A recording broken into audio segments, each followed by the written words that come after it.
A woman in extreme poverty struggles to feed her young daughters. She offers to mow the lawn of a mansion in exchange for food, but what seems like a simple favor transforms into an unexpected bond.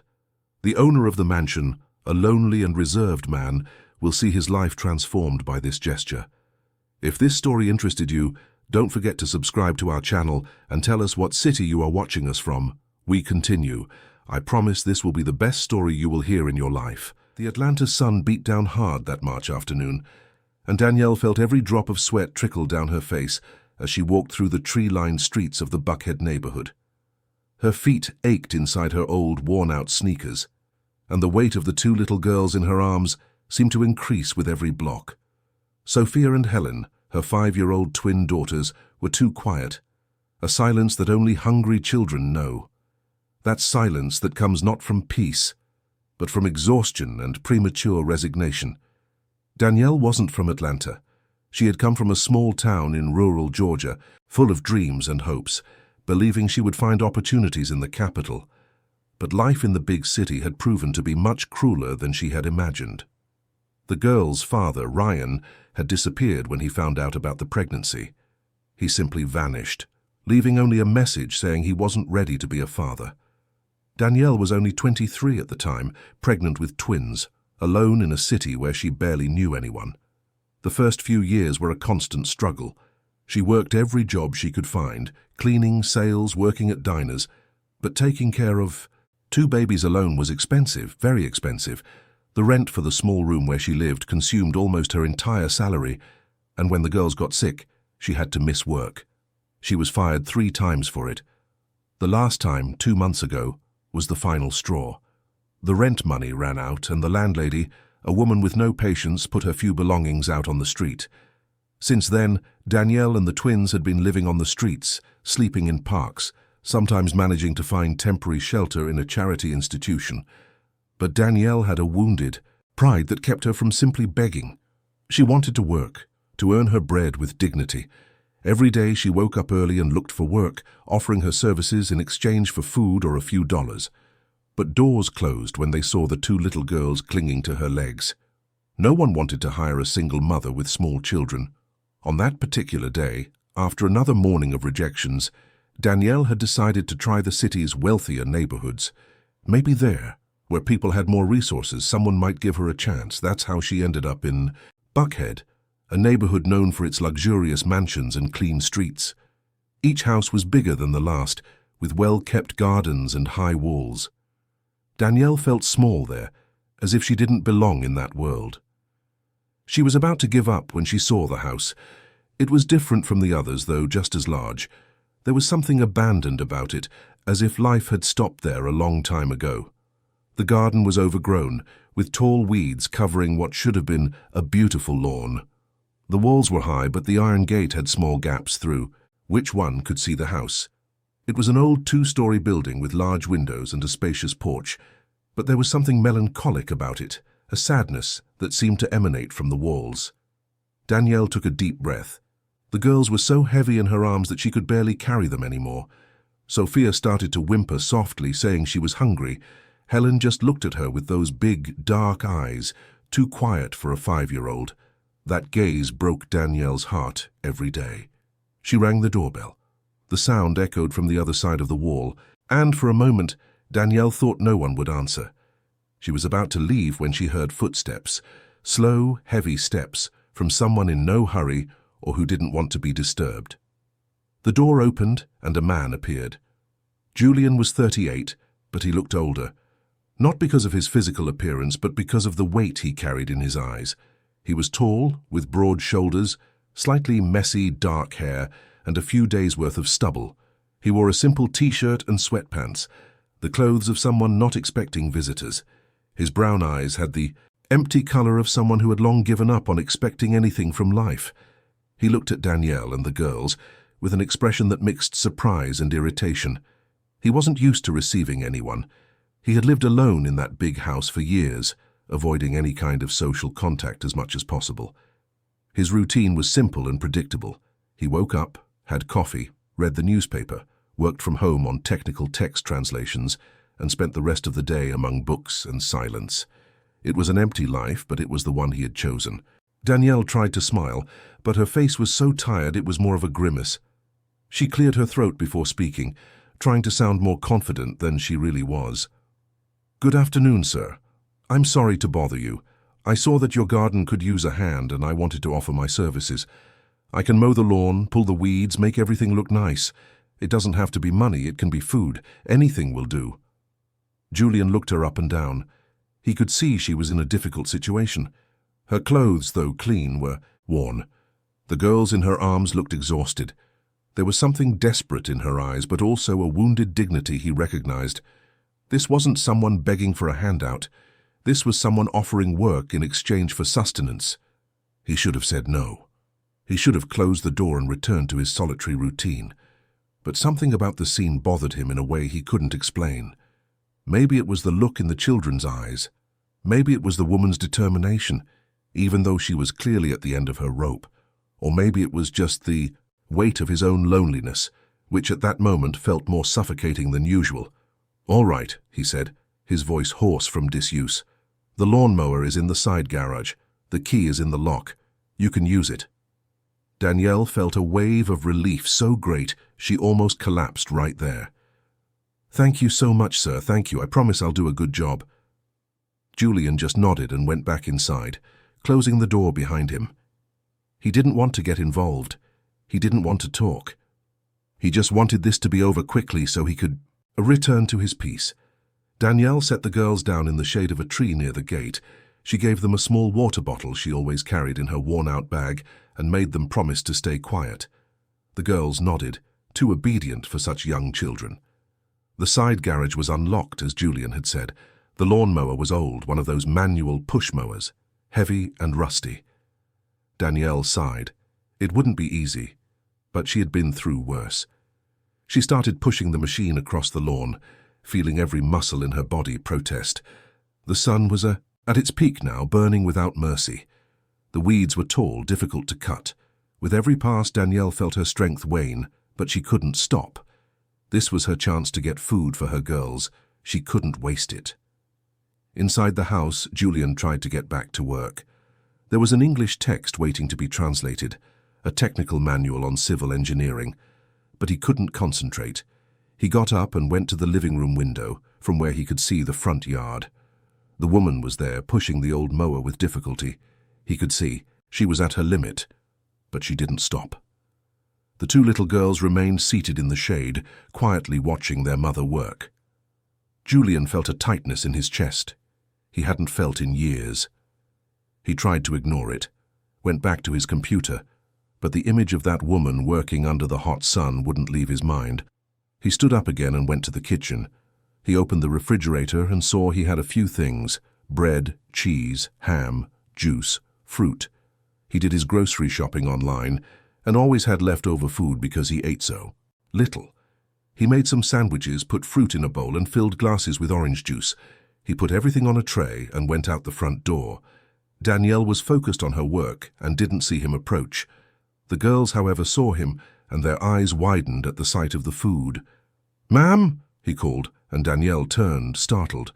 Her face was red, sweaty, clearly suffering from the heat. "Take a break. Come eat something." Danielle hesitated. She didn't want to seem weak, didn't want him to think she couldn't do the job, but Sophia and Helen had already gotten up and walked toward Julian, looking at the tray with that desperate hunger that breaks anyone's heart. "Please, come. The children need to eat," Julian insisted, his voice a little softer. Danielle let go of the mower and walked toward them, her legs feeling wobbly. Julian pointed to a table and chairs on the covered porch. Danielle sat down with the girls and, for the first time in days, they ate a decent meal. The sandwiches disappeared in minutes. The fruit was devoured. The juice was drunk to the last drop. Julian watched from a standing position, leaning against the porch wall, not quite sure what to do. He wasn't used to this, to having people in his house, to children, to this strange feeling of being useful to someone. "What's your name?" he asked, breaking the silence. "Danielle," she replied, wiping her mouth with a paper napkin. "And these are Sophia and Helen." "They're twins," he observed. more a statement than a question. Yes, identical. Danielle smiled for the first time, a tired but genuine smile. Sometimes even I can't tell them apart from behind. How old are they? 5. They'll be 6 in July. Julian nodded, and an awkward silence fell between them. He didn't know how to talk to people. He had lived in isolation for so long that he had lost the knack for basic socialization. Danielle noticed his discomfort and stood up. "Thank you for the food, sir. That was very kind. I'll get back to work now." "Julian," he said suddenly. "My name is Julian." "Thank you, Julian," she repeated, using his name this time. Danielle went back to the yard, but Julian noticed she was moving even more slowly. The sun, the heavy food in her empty stomach, the accumulated exhaustion, it was all taking its toll. She began to sway, holding onto the lawnmower to keep from falling. Something inside Julian broke at that moment. He could no longer just stand there and watch. He walked down the porch steps and went to her. Danielle saw him approaching and tried to pull herself together, but it was too late. Her legs gave out and she started to fall. Julian caught her by the arms, firm but gentle. "That's enough," he said, his voice sounding harsher than he intended. "You're going to kill yourself working in this sun. Come inside. You need to rest." "But I haven't finished the yard," Danielle protested weakly. "It doesn't matter. Come inside now." It wasn't a request. It was an order. But there was a genuine concern in it that made Danielle obey. Julian led her into the house, the girls following behind. The living room was large, with old but beautiful furniture, a huge bookshelf filled with books, and a television that looked like it hadn't been used in a long time. Everything was clean, but there was an air of neglect, as if the house no longer knew what it was to be a home. Julian pointed to the sofa, and Danielle sat down, feeling her whole body ache. The girls settled next to her, clinging to her as always. Julian disappeared for a moment and returned with a glass of cold water and a damp towel. "Drink this slowly and put this on your face. You have sunstroke." Danielle obeyed, feeling the immediate relief of the cool water. Julian stood there, not knowing what to do with his hands, clearly uncomfortable with the situation, but unable to simply ignore it. "Where are you living?" he asked, and immediately regretted it. He didn't want to know. He didn't want to get involved, but the question had already slipped out. Danielle hesitated. She was ashamed to admit it, ashamed for him to know the truth, but she was too tired to lie. "On the streets. We lost our place 2 months ago. I've been looking for a job, but no one wants to hire someone with small children." The silence that followed was heavy. Julian looked at the girls, who were now asleep, leaning against their mother, exhausted. He looked at Danielle, who kept her eyes down, clearly embarrassed. He should have stayed quiet. He should have said he was sorry but couldn't help. He should have stuck to his policy of not getting involved with anyone or anything, but the words that came out of his mouth were different. "There's a spare room upstairs. You can stay the night. We'll figure something out tomorrow." Danielle looked up quickly in disbelief. Are you serious, Julian?" "I don't usually joke about these things," he replied, already regretting it, but unable to take it back. "It's just for tonight. Tomorrow you can rest, eat properly, and then figure out what to do." Tears began to roll down Danielle's face. They weren't tears of sadness, but of profound relief. It had been so long since anyone had shown her even a shred of kindness that she had forgotten what it felt like. "Thank you," was all she could manage to say, her voice choked with emotion. "Thank you, Julian." He just nodded, uncomfortable with the gratitude, and walked away. "The room is at the end of the hall upstairs. There's a bathroom next to it. You can use whatever you need. I'll make something for dinner." Danielle picked up the sleeping girls, one in each arm, and went up the stairs Julian had indicated. The room was simple but clean, with a double bed, an old wardrobe, and a window overlooking the backyard. There was a layer of dust, a sign that no one had used the space in a long time, but to Danielle it looked like a palace. She laid the girls on the bed and they didn't even stir, they were so tired. Danielle then went to the bathroom and looked at herself in the mirror. What she saw startled her. She was unrecognizable. Her face was sunburned, her eyes sunken, her hair disheveled, her clothes dirty with soil and sweat. She was only 28, but she looked 40. She turned on the shower and let the cool water run over her body, washing away the dirt, the exhaustion, the humiliation of the past few months. She cried under the water, letting the sound of the shower muffle her sobs. How long had it been since she'd had a proper shower? How long since she'd slept in a bed? How long since she'd felt safe? When she got out of the shower, she found clean clothes folded on the bed. A large t-shirt and a pair of sweatpants, clearly a man's but clean and fresh-smelling. Danielle put them on, feeling human for the first time in weeks. The clothes were huge on her, but they were comfortable. She went downstairs slowly, following the smell of food coming from the kitchen. Julian was there, stirring something in a pot. He had set the table with plates, cutlery, glasses. Everything was simple, but done with care. "The girls?" he asked without turning around. "Sleeping, they were exhausted. Better that way, let them rest. I'll bring some food up for them later if they wake." "Up." Danielle sat at the table, still unable to believe this was happening. Julian served dinner, rice, beans, grilled chicken, salad. A simple meal, but to Danielle, it was a feast.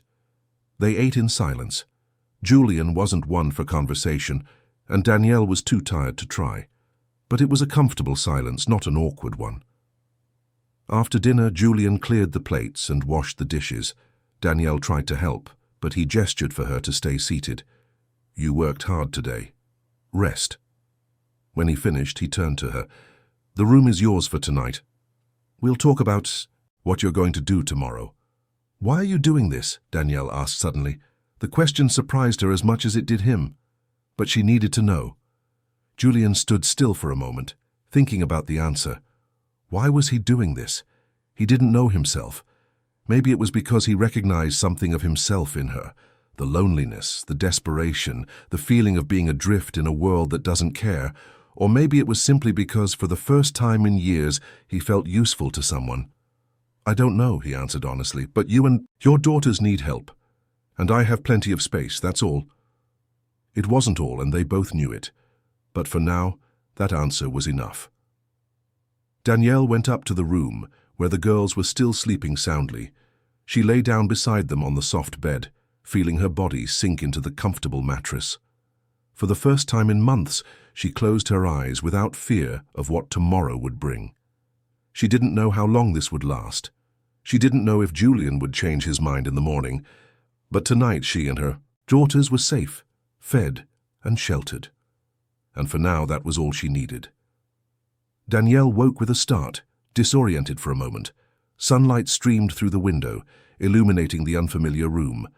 For a few seconds, her heart raced in panic, until it all came back to her. Julian's house, the yard, the invitation to stay the night. She turned and saw the girls still sleeping soundly beside her, their faces peaceful, finally rested after so many nights in parks and on sidewalks. She looked at the clock on the wall. 9 in the morning. It had been years since she had slept in this late. On the street, she would wake at sunrise with the noise of the city stirring. She got up carefully so as not to wake Sophia and Helen, and went downstairs slowly. The house was quiet, but there was a smell of fresh coffee coming from the kitchen. Julian was sitting at the table, reading the newspaper as he did every morning. He looked up when she entered and just nodded in greeting. On the table were fresh bread, butter, cheese, fruit, and a steaming pot of coffee. It was such a common domestic scene, but to Danielle it felt surreal. "Good morning," she said, her voice still hoarse with sleep. "Good morning.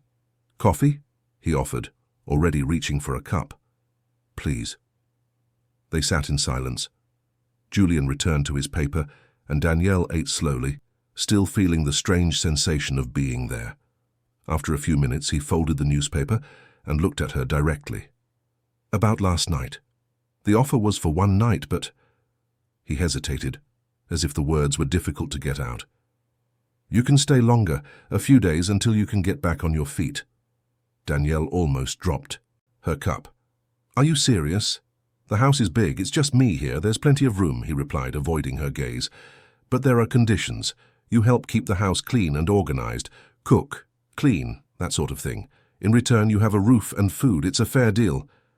"More than fair," Danielle said quickly. "I accept. Don't worry. I'll take care of everything. I promise you won't regret it." Julian just nodded and stood up. "I'll be working in my office. You can use whatever you need, the kitchen, the laundry room, everything. I just ask that you respect my workspace. It's the door at the end of the downstairs hall." "Of course, and Julian, thank you, really." He waved his hand as if it were nothing and went upstairs. But it wasn't nothing, and they both knew it. For Danielle, it was the difference between survival and despair. For Julian, it was something he couldn't yet name. The first few days were a period of adjustment. Danielle would wake up early, make breakfast, take care of the girls, and begin to explore the house.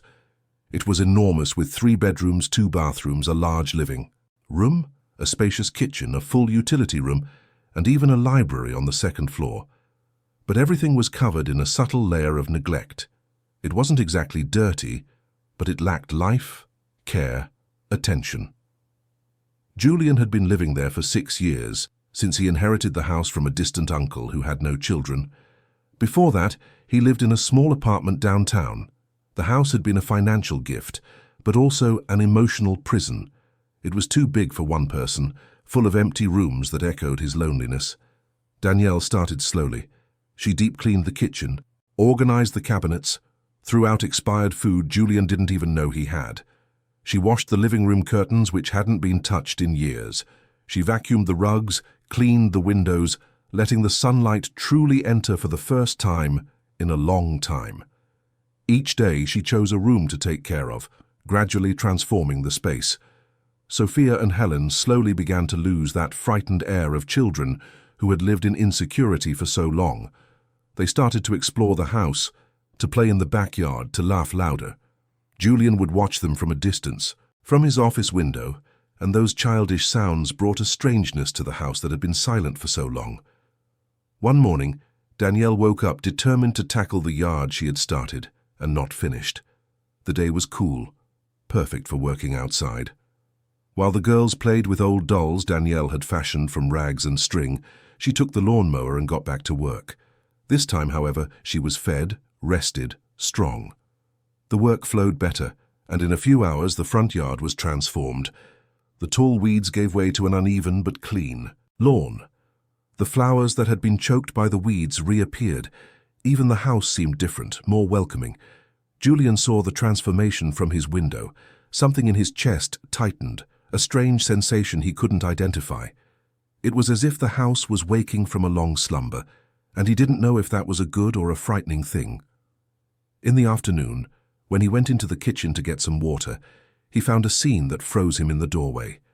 Danielle was at the sink, her back to him, humming softly as she washed dishes. At the table, Sophia and Helen were drawing on sheets of paper he didn't even know he had in the house, using colored pens that Danielle had probably saved from a better time. The smell of cake baking in the oven filled the air. It was such a common, trivial scene, but to Julian it was almost alien.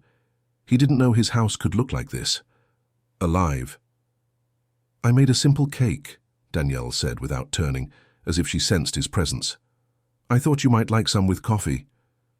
"You didn't have to," he replied, but his voice lacked conviction. "I wanted to. It's the least I can do after everything." The weeks passed and a routine was established.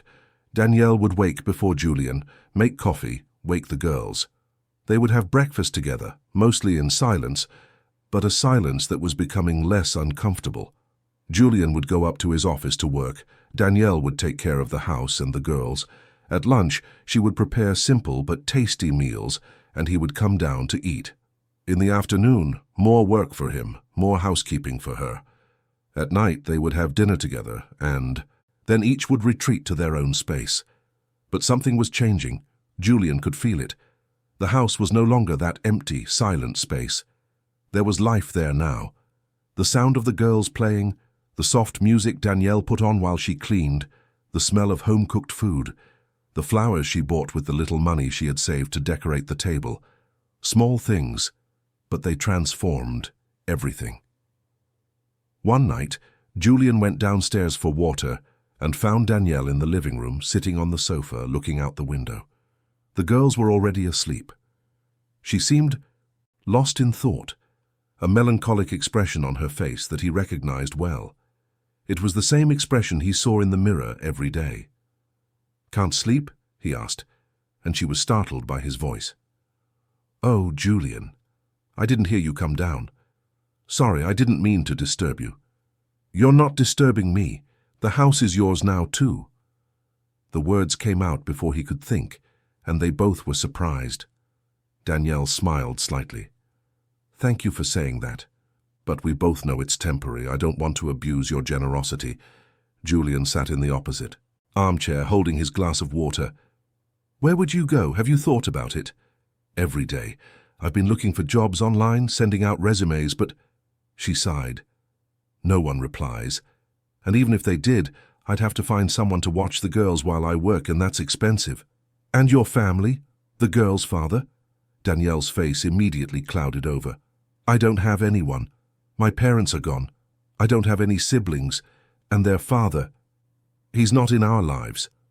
Julian realized he had touched a nerve and changed the subject. "The girls are different. Happier." Danielle's face lit up. "They are, aren't they? It's amazing what a little stability does for a child. They can finally be children again." "You're a good mother," Julian said, and he was sincere. "I try to be." "I don't always succeed," she replied, her voice low. "There were times I thought about giving up, you know, putting them up for adoption so they could have a better life. But I couldn't. They're all I have." That conversation was the first of many. Slowly, Julian began to come down to the living room more often at night, and their conversations became less tense, more natural. Danielle would talk about the girls, about her hometown, about her dreams of one day having a stable life. Julian spoke less, but occasionally shared small things about his work, about the books he read, about the house. But Julian never spoke about his past, about what had led him to this self-imposed isolation, about the sadness he carried in his eyes. And Danielle didn't ask, respecting the invisible boundary he had established. One day, Danielle was organizing the library on the second floor when she found a photograph tucked between the pages of a book. It was an old photo from about 10 years ago of a much younger Julian smiling next to a beautiful woman with long hair and a little boy. The three of them looked happy, on a beach somewhere. Danielle looked at the photo for a long moment, feeling she had just discovered something important. Julian had a family. Where were they now? What had happened? She put the photo back exactly where she found it, between the pages of the book, and didn't mention it. But now she understood. She understood the sadness, the isolation, the way he pulled, away whenever things seemed to get too intimate. He had lost someone, maybe everyone, and that loss had changed him forever. Life in the house continued its rhythm. Danielle had completely transformed the space. Now, besides being clean, the house had color, it had life.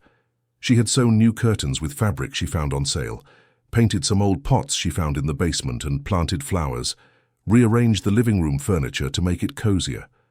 Sophia and Helen had turned one of the empty rooms into a playroom, with drawings taped to the walls and makeshift toys scattered on the floor.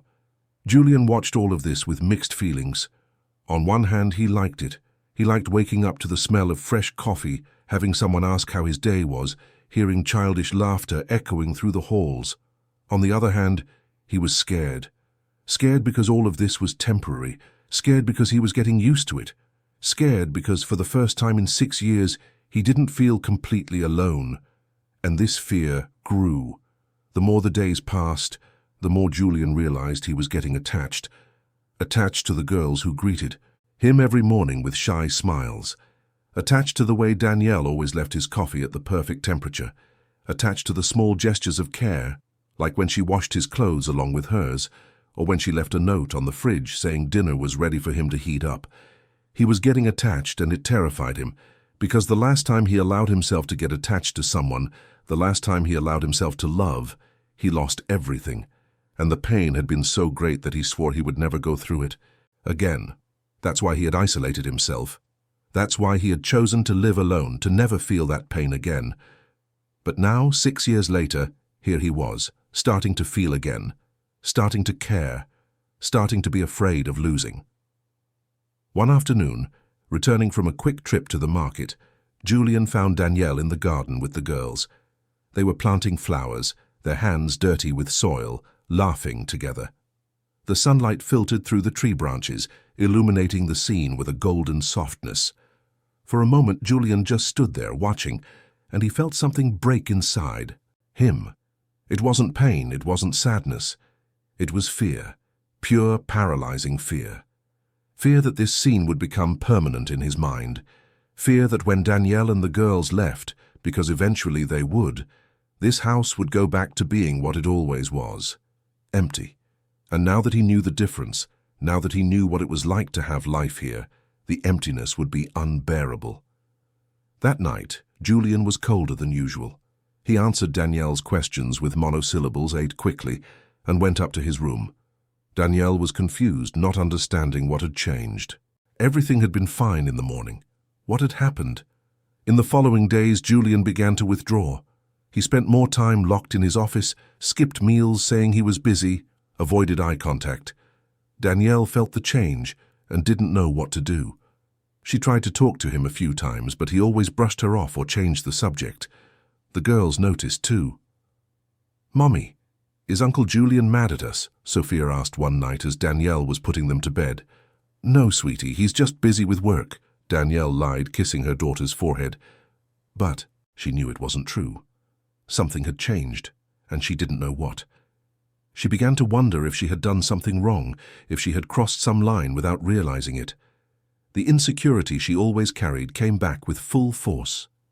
Maybe Julian was tired of them being there. Maybe he wanted his house back, his silence back, his solitude back. One night, unable to sleep, Danielle went down to the kitchen. She found Julian there, sitting in the dark, only the moonlight coming through the window. He seemed lost in thought, a half-empty glass of whiskey in his hand. She hesitated at the door, thinking of going back, but he saw her. "Sorry, I didn't mean to bother you," she said. "You're not bothering me." His voice sounded tired. "Sit." Danielle sat at the table across from him. They were silent for a moment, only the distant sound of cars on the street breaking the quiet. "Did I do something?" Danielle finally asked. "You've been different with me. If I did something that upset you, please tell me." Julian took a sip of whiskey before answering. "You didn't do anything. The problem is me." "Do you want to talk about it?" "No." The answer was direct but not aggressive. "Okay, but Julian, if you want us to leave, you can just say so. I'll understand. We've been here a long time. You must be tired of having so many people in your house." "That's not it," he replied quickly, perhaps too quickly. "Then what is it?" Julian was silent for so long that Danielle thought he wouldn't answer. When he finally spoke, his voice was low, heavy with an emotion he was trying to contain. "It's that you're going to leave. Eventually you'll leave. You'll get a job, you'll find a place to live, and you'll leave. And when that happens, this house will go back to being what it always was. Empty. Except now I know the difference. Now I know what it's like to have life here. And when you leave, it will be worse than it was before." Danielle was speechless. She hadn't expected this confession, this vulnerability. She reached her hand across the table and lightly touched Julian's. "It doesn't have to be that way. We don't have to leave. We can stay." "You can't," he replied, his voice rough. "Everything is temporary. I learned that the hard way. Nothing lasts forever. And I can't go through that again." "Go through what?" she asked gently, but he pulled away, closing himself off again. "It doesn't matter. It's in the past." He stood up, leaving his glass in the sink. "Good night, Danielle." And he went upstairs, leaving her alone in the dark kitchen, with more questions than answers. Danielle sat there for a long time, trying to understand what was happening, trying to understand this complicated man who had opened his home to her but couldn't open his heart. And that night, for the first time, she realized something that scared her. She was getting attached too. Not just to the house, the stability, the security, but to him. To the quiet way he took care of them without expecting anything in return. To the kindness hidden behind a facade of indifference. To the rare smiles that sometimes escaped when he thought no one was looking. And that terrified her as much as it did him, because she had been hurt before. She had trusted someone and been abandoned, and she wasn't sure she could survive that again. The following days were marked by a silent tension that hung over the house like a heavy cloud. Julian kept his distance, immersed in his work, avoiding the moments when he had previously allowed himself to relax. Danielle continued to care for the house and the girls, but now there was a caution in her movements, as if she were walking on eggshells, afraid of doing something that might further unbalance the fragile situation. It was a Saturday morning, the sun just rising behind the hills that surrounded Atlanta, when everything began to change. Danielle was in the kitchen making coffee when she heard the doorbell ring. She found it strange, as no one ever visited Julian. In all the months she had been there, she hadn't seen a single person come to the house. She hesitated, unsure whether to answer it or call Julian, but the bell rang again, insistently. She opened the door to find a middle-aged man in a dark suit, wearing glasses, with a black briefcase under his arm. He looked at her with surprise, clearly not expecting to find a woman and 2 children at Julian's house. "Good morning. Is Julian in?" he asked, polite but curious. "He is. Just a moment." Danielle left the man waiting and ran upstairs. She knocked on Julian's bedroom door. "There's someone here for you." Julian opened the door, still in his pajamas, his hair messy, a confused expression on his face. "Who?" "I don't know. A man in a suit." Julian's expression changed. A mix of irritation and resignation crossed his face. "It's Marcus, my lawyer. I forgot he was coming today." He quickly pulled on a pair of jeans and a t-shirt and went downstairs.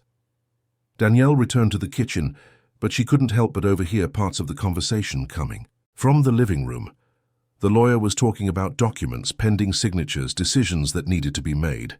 She tried to focus on making breakfast for the girls, but her attention was divided. "Julian, you need to sign these papers. It's been 6 years. You can't keep putting this off forever," the lawyer said, his voice firm but understanding. "I know, Marcus. I know. But it's not easy. No one said it would be. But it's necessary. For them." Danielle felt like she was hearing something she shouldn't. She went upstairs quickly and went to the girls' room, where Sophia and Helen were still sleeping. She sat in the chair by the window, trying not to think about what she had heard, but it was impossible. 6 years. Something had happened 6 years ago, something Julian still couldn't get over, and it involved other people, probably the family from the photograph she had found. Half an hour later, she heard the front door close and heavy footsteps coming up the stairs. Julian passed by the hallway, went into his room, and slammed the door. The sound echoed throughout the house. Danielle sat there, not knowing what to do, whether she should go talk to him or leave him alone. The girls woke up and the day's routine began. Breakfast, playing in the garden, lunch. Julian didn't come down for any meals. Danielle took a plate up to him around 2 in the afternoon and knocked on his bedroom door. No answer. She left the plate on the floor in front of the door and went back down. That night, after putting the girls to bed, Danielle saw light coming from under Julian's door. She knocked softly. "Julian, are you okay?" "I'm fine," came the muffled reply. "Can I come in?" Silence. Then, "You can." Danielle opened the door slowly. Julian was sitting on the bed, his back against the headboard, dozens of documents scattered around him. He looked exhausted, his eyes red, as if he had been crying or hadn't slept in days. Maybe both. "Did you eat anything?" she asked. "I'm not hungry." "Julian, you need to eat." "I said I'm not hungry." His voice came out harsher than he intended, and he immediately seemed to regret it. "Sorry, I didn't mean to talk like that." Danielle sat on the edge of the bed, keeping a distance but present. "Do you want to talk about what's happening?" "There's nothing to talk about." "Yes, there is. You're clearly suffering from something." Julian looked at the scattered documents, his fingers tracing one of them absently. "Their estate papers, from their inheritance. My lawyer is right, I have to deal with this, but every time I pick up these papers, every time I see their names written on them, His voice broke. "I can't." "Theirs?" Danielle asked softly. Julian was silent for so long she thought he wouldn't answer. When he finally spoke, his voice was laden with a pain so deep that Danielle felt it in her own chest. "My wife and my son, Camille and Michael, they died 6 years ago. A car accident. I was driving." Danielle felt her heart clench. Now everything made sense. The isolation, the fear of getting attached, the empty house, the sadness he carried like an invisible but ever-present weight. "Julian, I'm so sorry. It was my fault. If I had taken another street, if I had left the house 5 minutes later, if I had seen that truck coming." So many what-ifs. But in the end they were gone and I was left, and I can't understand why. "It wasn't your fault. It was an accident." Everyone says that, but I was there. I saw it. I survived without a scratch and they... He stopped, unable to continue. Danielle moved closer and, without asking permission, hugged him. Julian was stiff for a moment, but then he broke down. He cried like he probably hadn't cried in years, deep sobs that came from a place he had tried to keep locked away. Danielle just held him, letting him release the pain he had carried for so long. When he finally calmed down, Julian pulled away, wiping his face with his hands. "Sorry, I didn't mean to dump this on you." "You don't have to apologize. Sometimes we just need to let it out. This is why I've been distant from you and the girls these past few weeks. Because when I look at you, when I see you transforming this house, bringing life back to it, I get scared. Scared of getting attached and losing again. Scared that history will repeat itself. Scared that if I let you truly into my life, fate will take you away from me too. Life doesn't work like that, Julian. We can't live in fear of loss. If we do, we never truly live at all. But I've already lost, and I don't know if I can survive losing again." Danielle took his hands in hers. "You are living again. You might not realize it, but you are. With every breakfast you have with us, every time you smile when the girls do something silly, every conversation we have. You're starting to live again, Julian, and it's okay to be afraid. But don't let fear rob you of this." They sat there in silence for a long time, just holding hands. And in that moment something shifted between them. A barrier had fallen, and now they were truly seeing each other with all their wounds and scars. The following days were different. Julian still carried his sadness, but it was no longer a locked secret. Danielle knew, she understood, and she respected it, and somehow that made everything lighter. He started having meals with them again, started talking again, started smiling occasionally when the girls did something funny. But if Julian's secrets had come to light, Danielle's remained buried. And it was on a rainy April afternoon, almost 3 months after her arrival at the house, that Danielle's past began to knock on the door. She was in the living room folding laundry when her cell phone rang. It was an unknown number. She usually didn't answer, but something made her pick it up this time. "Hello? Danielle? Is that you?" The voice on the other end was male, familiar in a way that made her blood run cold. "Who is this?" "It's Ryan, the girl's father." The world stopped. Danielle felt her legs go weak and had to sit down. Ryan. After more than 5 years without a single sign of life, without a call, without help, without anything, he was calling. "What do you want?" Her voice came out colder than she expected. "I want to see my daughters. I have a right." "A right? You disappeared when they were babies. You never paid a cent of child support. You never cared if they were alive or starving. And now you want rights?" "I was confused back then. I wasn't ready. But I've changed, Danielle. I'm working. I have a stable life. I want to meet my daughters." "No, you lost that right. It's not that simple. I can go to court. I can demand my parental rights. And if you don't let me, I can make your life difficult in ways you can't even imagine." It was a veiled threat, but a clear one. Danielle felt panic rise. "You can't do that." "Yes, I can, and I will if you don't cooperate. Meet me tomorrow. We'll talk. Write down this address." Danielle wrote it down mechanically, her hand trembling. When she hung up, she sat there in shock. How had Ryan gotten her number? How had he found her? And more importantly, what did he really want? Julian walked into the living room at that moment and immediately knew something was wrong. What happened? Nothing, it's fine, she lied, but her voice didn't convince even herself. Danielle, you're pale. What is it? It's just a headache. I'm going to lie down for a bit. She stood up too quickly and nearly lost her balance. Julian grabbed her arm. You're lying. What happened? Julian, please, not now.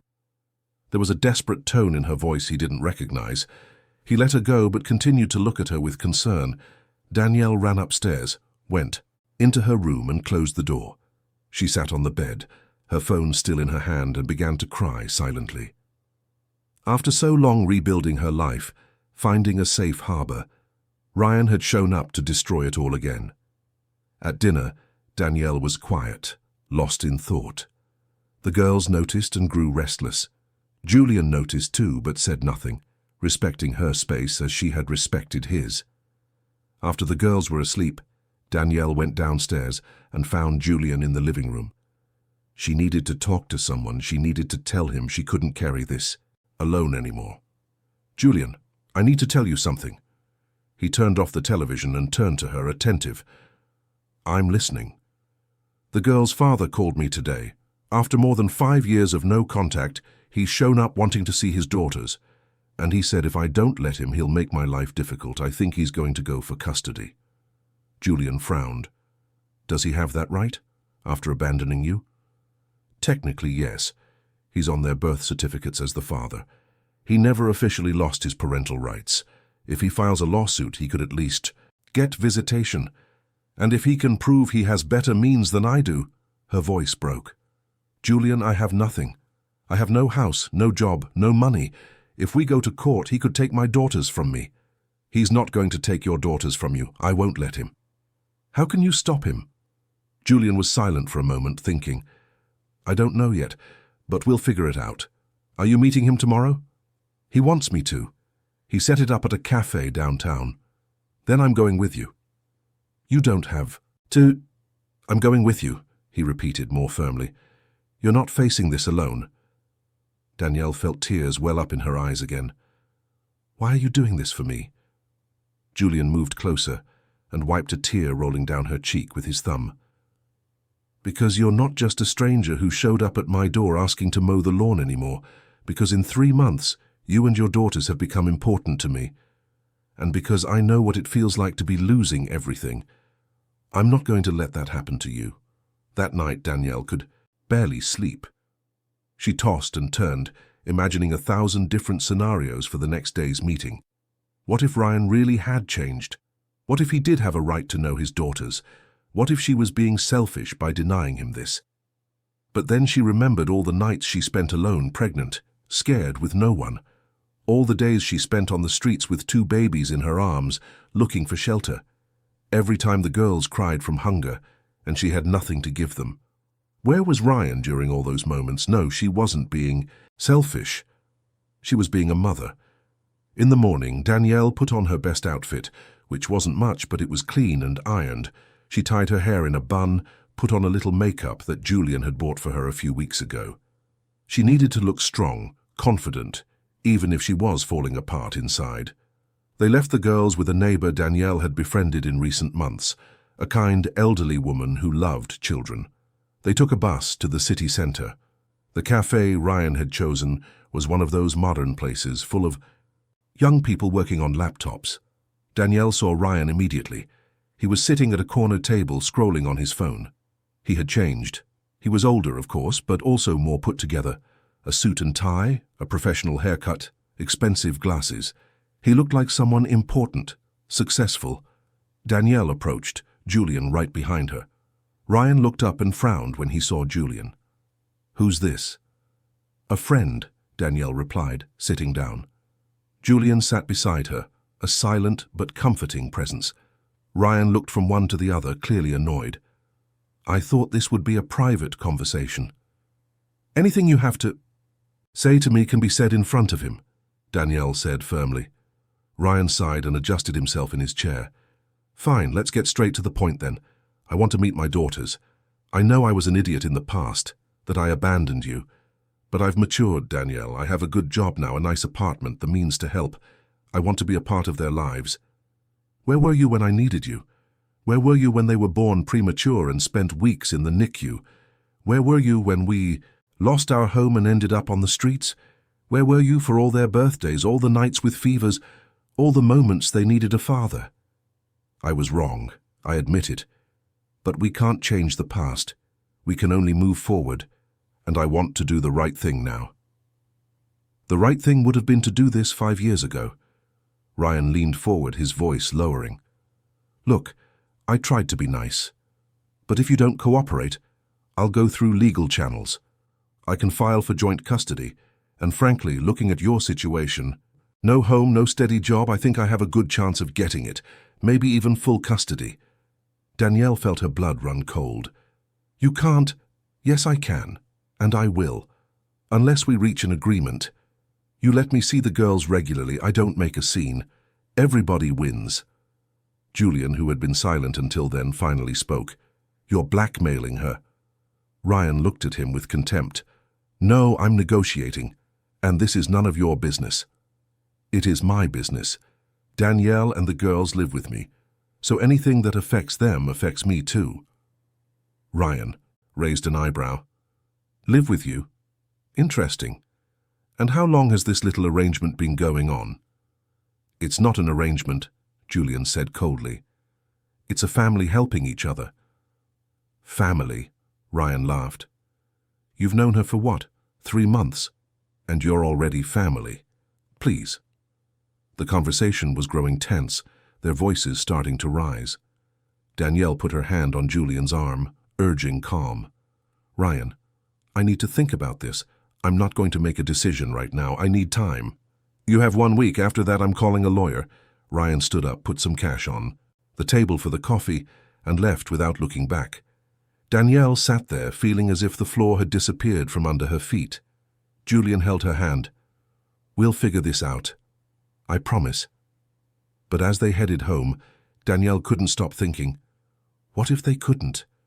What if Ryan really did take the girls from her? How would she survive that? The girls were all she had. Without them, she was nothing. The following days were the hardest Danielle had lived since arriving at Julian's house. The weight of Ryan's threat hung over her like a dark cloud that wouldn't dissipate. She tried to maintain normalcy in front of the girls, but at night, when Sophia and Helen were finally asleep, she allowed herself to fall apart. Julian was always there, a constant, comforting presence, even when there were no words to say. On Wednesday of that week, Julian entered the kitchen where Danielle was making lunch. He had a determined look on his face, a folder of documents in his hands. I need to talk to you. It's important. Danielle wiped her hands on her apron and sat at the table. Julian placed the folder in front of her and sat down as well. I've spent the last few days thinking of a solution. I spoke with my lawyer, Marcus, and explained the situation. He gave me a few options. Options? Danielle asked, trying not to get her hopes up. The first is obvious. Hire a good family lawyer to defend you if Ryan actually files a lawsuit. Marcus has recommendations. I'm going to do that regardless of what you decide.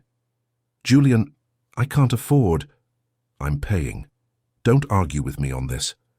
His voice was firm, leaving no room for argument. But there's something else, something that could greatly strengthen your position. What? Julian took a deep breath as if about to take a plunge. Marry me. Danielle froze. For a moment she thought she had misheard. What? Marry me. Officially. It would be a marriage of convenience, of course, but in the eyes of the law you would be my wife. You'd have stability, a permanent address, financial security, everything you need to show you can care for the girls, and I could adopt them. As my lawyer explained, if I adopt the girls and we're married, Ryan would no longer have any power over them. His parental rights would be terminated. Danielle couldn't process what she was hearing. You're willing to do that? To marry me and adopt my daughters just to help me? It's not just to help you, Julian said, his voice softer now. Danielle, over the past few months, the 3 of you have become my family. I wake up in the morning and expect to hear the girls' laughter. I come down for coffee and expect to see you there. I come home from work and expect to find the house full of life. You're already part of my life. This would just make official what already truly exists. But what about you, your feelings? It's not fair to trap you in a loveless marriage because of my problems. Julian took her hands in his, looking directly into her eyes. Who said it's loveless? The question hung in the air, heavy with meaning. Danielle, I spent 6 years hiding from life, afraid to feel, afraid to live. You and the girls showed me that there's still life after pain, that I can still be happy. I'm not asking this just for you, I'm asking for me too, because I don't want to live alone anymore. I don't want to be afraid anymore. I want you in my life, officially. Tears were now streaming freely down Danielle's face. What if it goes wrong? What if it doesn't work? And what if it works? What if it's exactly what we all need? He wiped her tears with his thumb. Look, I'm not asking you to love me right now. I know it's complicated. I know you still carry your own wounds. But I'm asking you to give me a chance for us to be a real family. I don't know what to say, Danielle whispered. Say yes, please. Danielle looked at this man who 3 months ago was a complete stranger. This man who had opened his home, his heart, his life to her and her daughters. This man who had become her safe harbor, her friend, and perhaps something more that she didn't yet have the courage to admit. Yes, she said, her voice barely audible. Yes, I'll marry you. The smile that lit up Julian's face was the most beautiful Danielle had ever seen. He pulled her into a tight hug, and for the first time in a long time, she allowed herself to believe that maybe, just maybe, things could work out. The next few days were a whirlwind. Julian and Marcus handled all the paperwork. Since they wanted to do everything as quickly as possible because of Ryan's threat, they opted for a simple civil ceremony. Marcus managed to expedite the process, calling in a few favors from contacts at the courthouse. In less than a week, everything was ready. Danielle needed to tell the girls. On a sunny afternoon, she sat with Sophia and Helen in the garden, in the same spot where they used to plant flowers together. Girls, Mommy needs to tell you something important. The two stopped playing and looked at her with their big, attentive eyes. What is it, Mommy? Sophia asked. Do you like Uncle Julian? We do, they both answered in unison, nodding their heads vigorously. And do you like living here with him? Yes. It's much better than sleeping on the street, Helen said, with the brutal honesty of children. Danielle smiled, despite the tightness in her chest at the memory of those difficult days. Well, Mommy and Uncle Julian are going to get married. He's going to be your daddy, if you want him to be, of course. There was a moment of silence as the girls processed the information. Then Sophia asked, But where's our other daddy? The real one? Danielle took a deep breath. She knew this question would come. Your other daddy can't be with you right now, but Uncle Julian wants to be your daddy. He wants to take care of you, protect you, and love you. Would you like that?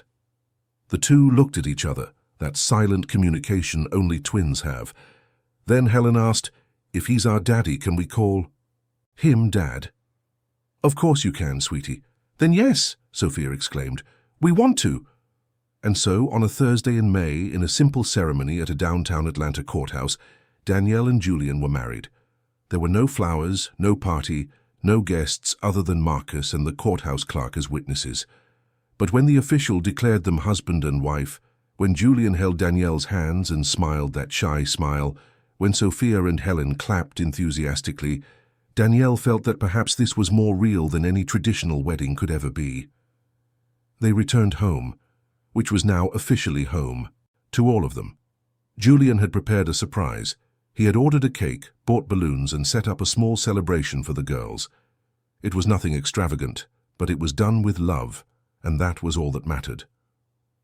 That night, after the girls were asleep, Danielle and Julian sat on the porch looking at the stars. They were now husband and wife on paper, but there was still so much they needed to discover about each other. I think we should set some ground rules, Danielle said, about how this marriage is going to work. What kind of rules? Like where we each sleep. I don't want you to feel pressured into anything. We can keep separate rooms until what? Until we really fall in love? Julian asked, a small smile on his face. Something like that. And what if I told you I already am? Danielle looked at him surprised. You're what? In love. With you. He turned to face her completely. I know this marriage was for practical reasons, but Danielle, my feelings aren't practical. They're real. I've been in love with you for weeks, maybe months, for your strength, your determination, the way you love your daughters, for the way you brought life back into this house and back into me. Danielle felt her heart race. Julian, you don't have to say anything right now. I just wanted you to know. And about the rooms, we'll go at your pace. There's no rush. We have the rest of our lives.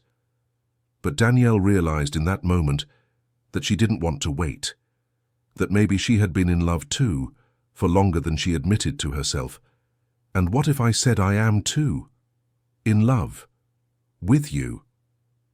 It was Julian's turn to be surprised. You are? I think so. I don't know when it started. If it was when you caught me that first day when I was about to faint, or when you cried in my arms talking about your family, or in one of the 1,000 small moments in between. But yes, I am. Julian moved closer, his hand gently touching her face. Can I kiss you? Danielle nodded, and when their lips met, it was as if everything finally made sense. It wasn't a kiss of unbridled passion, but of tenderness, of promise, of a new beginning. When they pulled apart, they were both smiling. So I guess we don't need separate rooms, Danielle said, blushing slightly. I guess not, Julian agreed, pulling her closer. 3 days after the wedding, Danielle's phone rang. It was Ryan. She answered with Julian by her side, supporting her. Hello? Danielle, my week is up. I hope you've made the right decision. I have, and the decision is no. You will not see my daughters. Then you leave me no choice. I'm seeing my lawyer tomorrow. Go ahead, Danielle said, her voice surprisingly calm. But it'll be a waste of time. I got married last week. My husband is going to adopt the girls. We've already filed the papers. And considering you abandoned your daughters for over 5 years without ever paying child support or providing any assistance, I don't think a judge will be very sympathetic to your case. Silence on the other end. Then, you got married? To who? That's none of your business. What matters is that I now have everything I need to prove I can care for my daughters, and you have nothing but 5 years of absence to explain. This isn't over, Ryan said, his voice laced with anger. Yes, it is. Goodbye, Ryan. And she hung up. Julian pulled her into a hug. You were incredible. I was terrified inside, she admitted, trembling, but you didn't let him see it. I'm proud of you. In the following days, Marcus handled everything.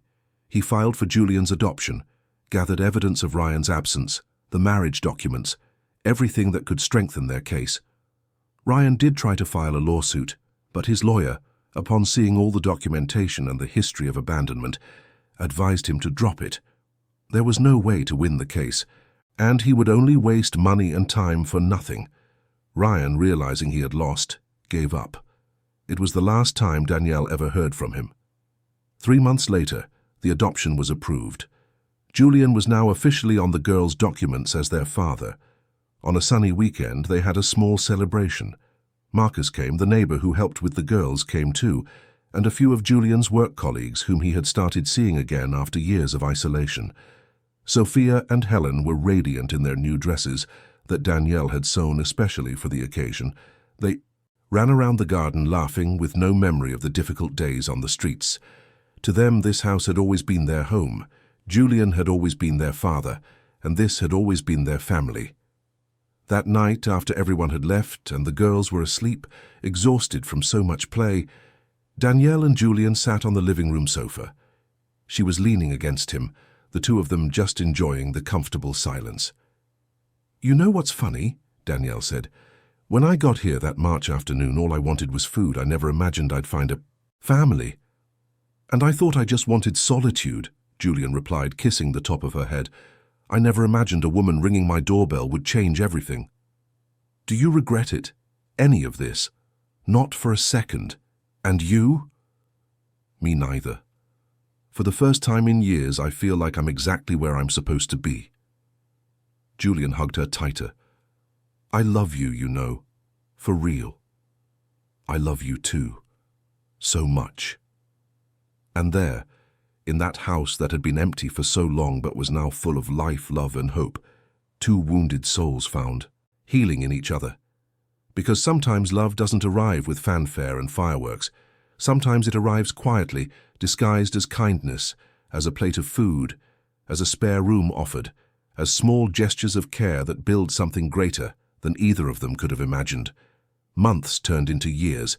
Sophia and Helen grew up in that house with happy memories of a father who loved them unconditionally and a mother who never gave up on them. Julian started living again, not just existing. The house became filled with happy memories, photos on the walls, the girls' drawings on the fridge, noise and life in every corner. Danielle got a job at a sewing shop, doing what she always loved, working with fabrics and creativity. It wasn't a high-paying job, but it was hers, earned through her own effort, and that meant everything to her. Julian continued his translation work, but now he had someone to come home to at the end of the day.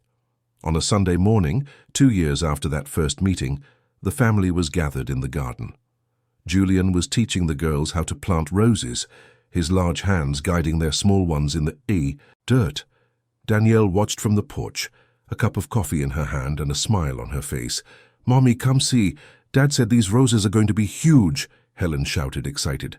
"I'm coming, sweetie," Danielle replied, walking down the steps. Julian looked at her, and in his gaze was everything: love, gratitude, hope, a future. She returned the look with the same intensity. They didn't need words. They both knew what a miracle this was. The miracle of having found each other, of having built a family from broken pieces, of having turned pain into love. "Come, here," Julian said, opening his arms. Danielle approached and he pulled her into a hug, with Sophia and Helen quickly joining them, creating a circle of love and belonging. "I love you," he whispered in her ear. "I love you too," she replied, and this time there was no fear in her words, only certainty. Because true love isn't perfect. It doesn't come from fairy tales where everything is easy and beautiful.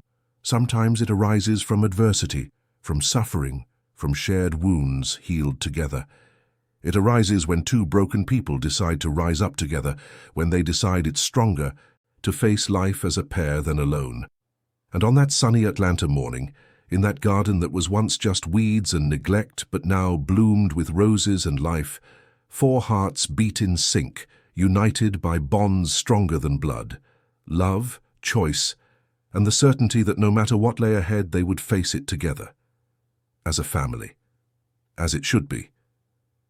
Julian looked at the house, remembering what it was like when Danielle arrived.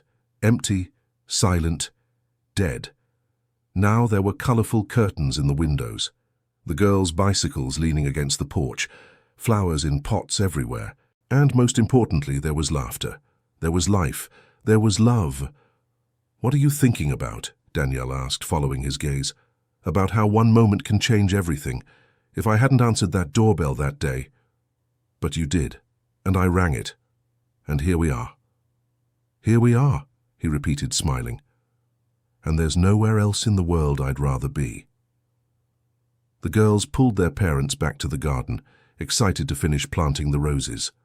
And as they worked together, getting their hands dirty with soil, laughing at Sophia's silly jokes and Helen's serious observations, none of them thought about the past. They didn't think about the pain, the losses, the hard times. They thought only of the now, of that perfect moment of imperfection, where a makeshift but very real family was being built, one day at a time, one loving gesture at a time. And as the sun began to set, painting the sky orange and pink, the 4 of them went inside together, hand in hand, ready for another family dinner, another night of bedtime stories, another morning waking up together. Because that house, which for so long had been just an empty structure, was now finally what it should have always been: a home. A home full of love, of life, of second chances, and of the living proof that even in the most difficult circumstances, when 2 souls decide to meet, miracles can happen. And they did. There, in that house in Atlanta, with a man who learned to live again, a woman who never stopped fighting, and 2 little girls who finally had what every child deserves: a home full of love. It wasn't perfect. There were hard days, arguments, moments of doubt, but it was real. It was theirs. And it was enough. Years later, when Sophia and Helen were adults, they would look back and remember that Sunday of roses. They would remember their father patiently teaching them, his strong but gentle hands guiding theirs. They would remember their mother watching with that soft smile that meant peace. And they would understand that family isn't just about who gives you life. It's about who chooses to stay, who chooses to love, who chooses to call you their own. And Julian had chosen. Just as Danielle had chosen to trust again, just as they, together, had chosen to build something beautiful from the ruins of their past lives. Because in the end, that's what love does. It builds, it heals, it transforms. And in that house that was once just a temporary shelter but became an eternal home, love had won. And it would continue to win every single day, in every small gesture, in every glance, in every shared moment, forever.